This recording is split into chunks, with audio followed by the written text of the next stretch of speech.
Hello viewers, welcome back to my channel Home2Hotel Recipes. இந்த வீடியோல நம்ம இன்ஸ்டன்ட்டா ரவா தோசை எப்படி செய்யறதுன்னு பார்ப்போம்.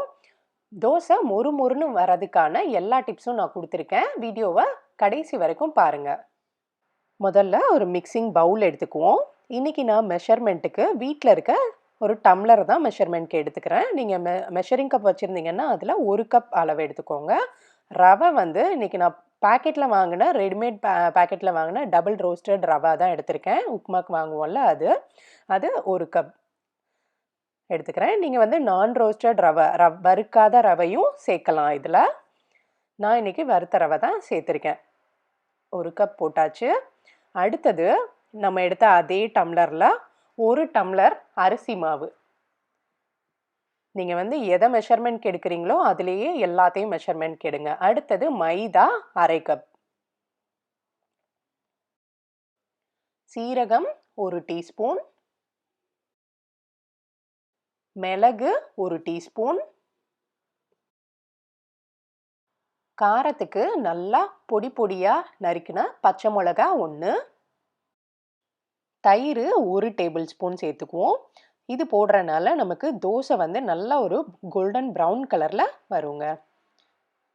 ஒரு 5-6 கருவேப்பிலையை நல்லா பொடி பொடியாக கட் பண்ணிவிட்டு சேர்த்துக்குவோம். முந்திரி பருப்பு ஒரு 10லேருந்து 15. இதை நான் அப்படியே டைரெக்டாக தான் சேர்க்குறேன், ஃப்ரை பண்ணலாம் இல்லைங்க. இது வந்து ஆப்ஷனல் தான், வேணும்னா சேர்த்துக்கோங்க. இதில் ஒரு மீடியம் சைஸ் பெரிய வெங்காயத்தை நல்லா பொடி பொடியாக கட் பண்ணி வச்சுருக்கேன். இதில் வந்து பாதியை இப்போ ஆட் பண்ணிடலாம், ஏன்னா மாவில் நல்லா ஃப்ளேவர் இறங்குறதுக்காக. மீதி இருக்கிறத நம்ம தோசை ஊற்றும் போது ஆட் பண்ணிக்குவோம். தேவையான அளவு உப்பு சேர்த்துக்குவோம். இப்போ இது எல்லாத்தையும் நல்லா கலந்து விட்டுக்குவோம்.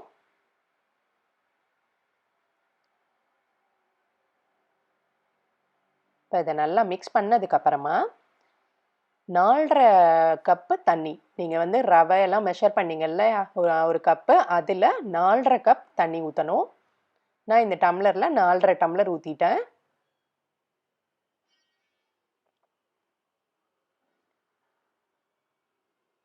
டம்ளர் ஊற்றியாச்சு. இப்போ இதை நல்லா கட்டி இல்லாமல் எல்லாத்தையும் நல்லா மிக்ஸ் பண்ணுவோம். பார்த்தீங்கன்னா நல்லா ரவா தோசையோட மாவு வந்து நமக்கு தண்ணியாக தான் இருக்கணும். இப்போ இது வந்து நல்லா ஊறணும். இதை மூடி போட்டு வச்சுருங்க. மூடி போட்டு ஒரு 15 நிமிஷம் டிஸ்டர்ப் பண்ணாதீங்க, அப்படியே விட்டுருங்க. இதை மாவு வந்து புளிக்க வைக்கணும்லாம் தேவையில்லைங்க. 15 நிமிஷம் ஊற வச்சா நமக்கு போதும். இப்போ 15 நிமிஷம் ஆயிடுச்சு. ஓப்பன் பண்ணிடலாம். இப்போ பார்த்தீங்கன்னா தண்ணி ஃபுல்லாக மேலே தண்ணியாக வந்துருச்சு. அடியில் பார்த்தீங்கன்னா ரவை நல்லா ஊறிடுச்சு. இந்த அளவுக்கு ஊறணுங்க நமக்கு. இப்போ இதை நல்லா மிக்ஸ் பண்ணலாம். நான் ஏற்கனவே சொன்ன மாதிரி ரவா தோசைக்கு மாவு வந்து நம்ம நார்மல் தோசைக்கு இருக்க மாதிரி கொஞ்சம் திக்காக இருக்காது. இந்த மாதிரி தண்ணியாக இருந்தால் தான் நமக்கு ரவா தோசை கிறிஸ்பியாக வரும். இந்த மாதிரி இருக்க மாதிரி பார்த்துக்கோங்க. நீங்கள் ரொம்ப தண்ணி ஊற்றிட்டாலும் உங்களுக்கு தோசை எடுக்க வராது. அந்த மாதிரி தண்ணி ஊற்றிட்டிங்கன்னா எக்ஸ்ட்ராவாக கொஞ்சமாக அரிசி மாவை சேர்த்து கொஞ்சம் திக்காக்கிக்கோங்க. இந்த மாதிரி ஒரு குழிக்கரண்டியை எடுத்துக்கோங்க ரவா தோசை ஊற்றுறதுக்கு. அப்போ தான் நமக்கு நல்லா வரும். இப்போ நம்ம அடுப்பில் தோசை டவாவை ஹீட் பண்ணியாச்சு. மாவை நல்லா மிக்ஸ் பண்ணிக்கோங்க. ஒவ்வொரு தோசை ஊற்றுறதுக்கு முன்னாடியும் மாவை கலந்து விட்டுக்கிட்டு ஊற்றுங்க. நார்மல் தோசை ஊற்றுற மாதிரி ஊற்றக்கூடாது. இந்த மாதிரி மாவை எடுத்து மேலே ஊற்றுங்க. முக்கியமான ஒரு விஷயம், டவா வந்து நல்லா சூடாக இருக்கணும். அப்போ தான் இந்த மாதிரி ஹோல்ஸ் வரும் உங்களுக்கு. ரவா தோசை இந்த மாதிரி ஹோல்ஸ் இருந்தால் தான் நமக்கு வேகும். கேப்பில் ஃபில் பண்ணி விட்ருங்க. அந்த மாதிரி நல்லா தின்னாக ஊற்றுனீங்க அப்படின்னா உங்களுக்கு தோசை நல்லா கிறிஸ்பியாக வரும். இதுக்கு மேலே எண்ணெயோ நெய்யோ ஊற்றிக்கோங்க. 2 ஸ்பூன் ஊற்றிட்டு நம்ம கொஞ்சமாக வெங்காயம் வேணும்னா மேலாக போட்டுட்டு மாவு வேகிறதுக்கு முன்னாடியே போட்டுட்டு இந்த மாதிரி ப்ரெஸ் பண்ணி விடுங்க. கரண்டியை வச்சு ஒட்டிக்கிறோம். முக்கியமான விஷயம், அடுப்பை வந்து லோ ஃப்ளேமில் மாற்றிடணும். தோசை ஊற்றுனதுக்கு அப்புறமா லோ ஃப்ளேமில் மாற்றிடணும். தோசை ஊற்றும் போது நல்லா சூடாக இருக்கணும்.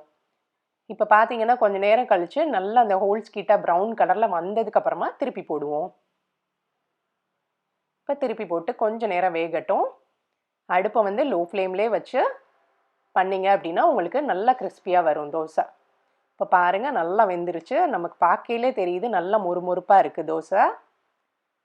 அவ்வளோதாங்க, ரெடி ஆயிடுச்சு ரவா தோசை. இதை எடுத்து வச்சிடலாம்.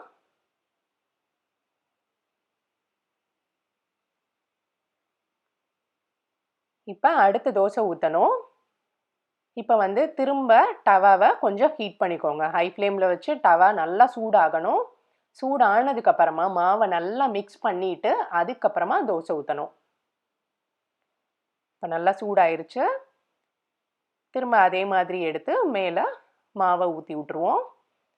அதே மாதிரி திரும்ப வெங்காயம் போட்டு எண்ணெய் ஊற்றிட்டு திரும்ப அதே மாதிரி ஊற்றுங்க. அவ்வளோதான், நமக்கு ரொம்ப சிம்பிளாக மொறுமொறுப்பான ரவா தோசை ரெடி. இப்போ நம்ம எடுத்த 1 கப் ரவைக்கு 10லேருந்து 12 தோசை சுடலாங்க. அதே மாதிரி மாவு வந்து மிச்சமாயிருச்சு அப்படின்னா நீங்கள் ஃப்ரிட்ஜில் வச்சு மேக்ஸிமம் 1 நாள் வரைக்கும் வச்சு யூஸ் பண்ணிக்கலாம். இந்த ரவா தோசைக்கு தேங்காய் சட்னியும் சாம்பாரும் தான் சூப்பரான சைட் டிஷ். இதை சுட சுட சாப்பிட்டீங்கன்னா நல்ல மொறுமொறுப்பாக இருக்குங்க. நீங்களும் ட்ரை பண்ணி பார்த்துட்டு எப்படி இருந்ததுன்னு எனக்கு மறக்காமல் கமெண்ட் பண்ணுங்கள். இந்த வீடியோ உங்களுக்கு பிடிச்சிருந்தா ஒரு லைக் கொடுத்துருங்க. மறக்காமல் நம்ம சேனலை சப்ஸ்கிரைப் பண்ணிவிட்டு பெல் ஐக்கானை கிளிக் பண்ணிக்கோங்க. தேங்க்ஸ் ஃபார் வாட்சிங். பை.